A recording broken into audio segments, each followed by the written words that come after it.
Hi everyone, thank you for joining us on TNT, and I've solved the problem of getting the date wrong, for which I apologise. I'm just not going to read the date in the future. It's on the thumbnail, so that will just have to do. Now, we've got a few unpleasant stories today. This one's really sort of nasty. And reported initially by Daily Mail and then also followed up by the PattayaMail.com. My Thailand holiday hell, I was robbed, beaten up by police, handcuffed to the bars of a cell, left to lie in a puddle of my own urine. Photo of the gentleman captured by another inmate in the cells at the time. We'll get to that story and hear the Thai police version of what happened as well a little bit later on in the program. But firstly, to a follow-up to those methanol poisonings in Laos a couple of months ago, and the Foreign Minister in Australia has weighed into the situation. We want answers, says Foreign Minister Penny Wong, hits out as Laos methanol poisoning questions remain. And the Foreign Minister has stressed the Australian government is expecting a full, thorough and transparent investigation from the Laotian government after the families of the backpackers who died from a mass methanol poisoning in Laos have demanded answers into how such a tragedy could ever happen. And it reminds us that Australians Bianca Jones and Holly Bowles both died after they fell ill consuming drinks laced with methanol in Vang Vieng in November. They both died in the days after the mass poisoning event, which claimed the lives of 6 people. But on Monday, Samantha Morton and Michelle Jones, the mothers of the 2 girls, told the Today program they were angry they hadn't heard anything from the Laotian government following their daughters' deaths. Despite the 6 deaths, Mr. Bowles said nobody has heard anything from the Lao government about their investigation into the methanol poisoning. He said, "We haven't heard anything from the Lao government, not a thing." But he said if this gets parents to have a conversation with their kids, if they're off travelling, then that's something, I guess. But it doesn't, at the end of the day, it doesn't make us feel any better at the moment. So, was there a follow-up? Was there an investigation? Did the police get involved? Did the government make some sort of statement? It doesn't seem that there's been much to follow up on the deaths of 6 foreigners who died in Laos after that methanol poisoning. To Thailand's tourist situation, and we go to Thai PBS World. The twin threats to Thailand's tourism industry, and the tourism industry is once again under scrutiny as safety concerns and air pollution threaten to undermine post-pandemic recovery and growth. Well, there's a few other things that are hampering Thai tourism at the moment. Things like the expensive airfares come to mind, along with over-tourism in some key locations. I mean, there's plenty of Thailand, but a lot of people still go to those same 3 or 4 locations, and that's causing problems. This article points to the perceptions of safety is paramount for any tourist destination. Of late, Chinese tourists have been gripped by fears after a Chinese actor was abducted by a criminal call centre in Myanmar. I note yesterday that there was also a Hong Kong tourist who was saved from one of these call centres in Myanmar, and that's getting a lot of attention as well. And then related to the air pollution, the primary sources of this pollution are agricultural burning and emissions from manufacturing processes. Farmers burning sugarcane and manufacturers releasing dirty air contribute to the increase in PM 2.5 particles, creating a hazardous environment for both residents and tourists. And air pollution from neighbouring countries and weather conditions are also blamed for the increase in air pollution at this time of the year. Which takes us to this story from nationthailand.com. NASA confirms PM 2.5 dust in northern Thailand is caused by burning. And its analysis presented at the Asia-AQ Science Team meeting revealing that biomass burning is a key factor contributing to PM 2.5 dust pollution in northern Thailand.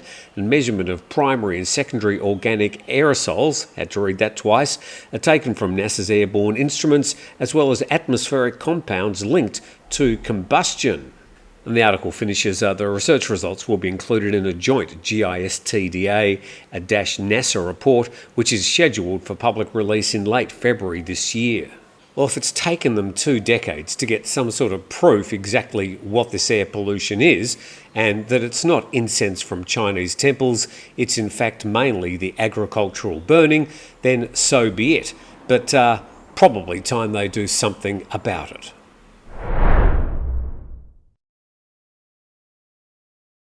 Thailand's reputation as a safe location, also getting a bucketing from the Daily Mail. Now, I'll put a link to this particular story in the description of today's video. It's a very long story, a lot of details, but I'll just go through some of the main points and try and put it all together for you. And this was the headline. It's more of a paragraph. My Thailand holiday hell. I was robbed, beaten up by police, handcuffed to the bars of a cell, left to lie in a puddle of my own urine, all because I walked into a road sign.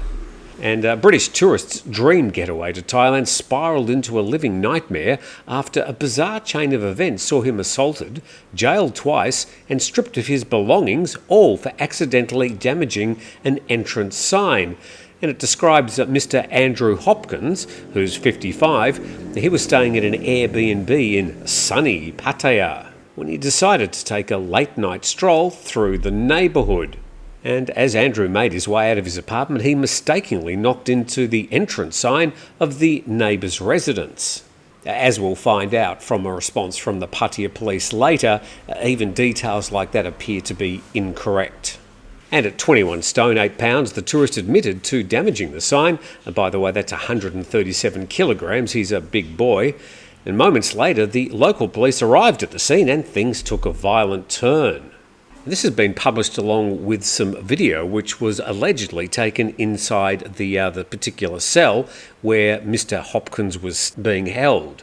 And speaking to the Mail Online, he said, "They threw me onto the back of a pickup truck, locked me in a cell for around 36 hours, and an English guy in there told me just to do what they say, and they'd let me go. Eventually, an Italian man arrived and told me I had to pay 15,000 baht in cash to be released. And the holiday maker was marched to an ATM where he withdrew the money as officers menacingly peered over his shoulder." And a video circulating online, some of that video we've been showing, captured the inside of the Pattaya prison, which horrifically saw fire ants and cockroaches roaming the dirty floors, 130 inmates stuffed into one room, and pregnant women handcuffed to cell bars. And the story goes on, he was eventually released and made his way back to his Airbnb apartment. But stepping into his apartment, Andrew noticed something was very wrong. There was a funny chemical smell. I'm sure they'd tried to drug me. Someone had been inside, stripped the beds and tossed my belongings into my suitcase. But worse, my money and valuables had vanished. And before long, the Thai police showed up once again. This time they were even more brutal. This time, he claimed, they stripped me of my belongings and handcuffed me to the bars of my cell.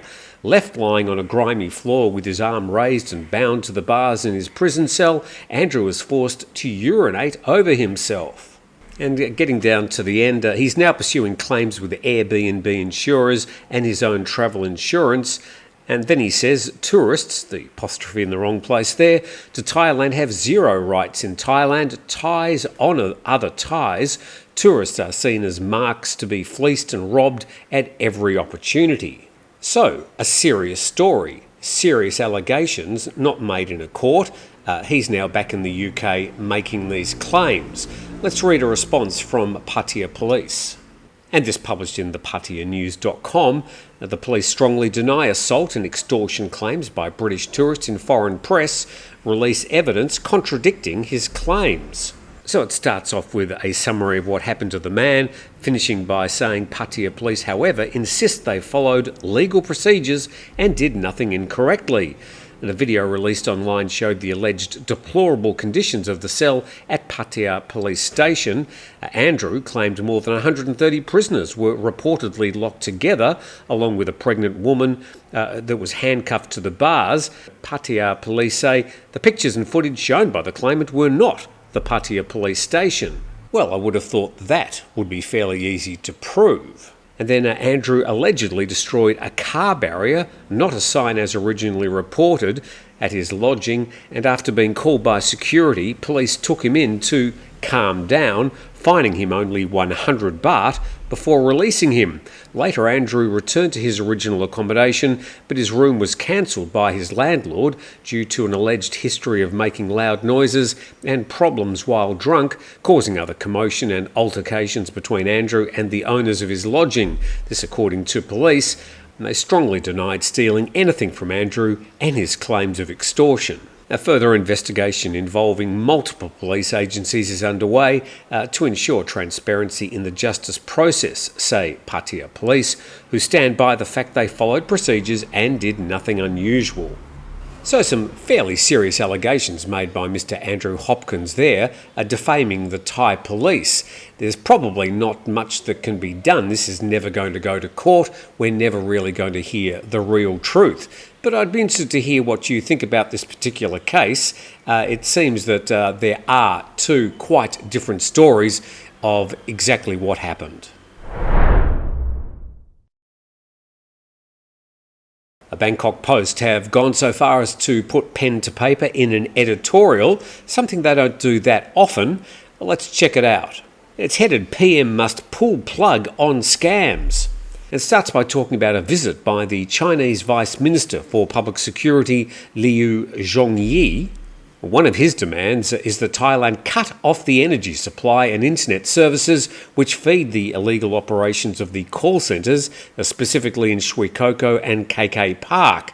The editorial makes the statement, the response from the Thai government, however, has been a letdown. But the Defence Minister, who also controls the military and the National Security Council, recently said the supply of electricity to Myawaddy in Myanmar cannot be cut off due to the humanitarian implications.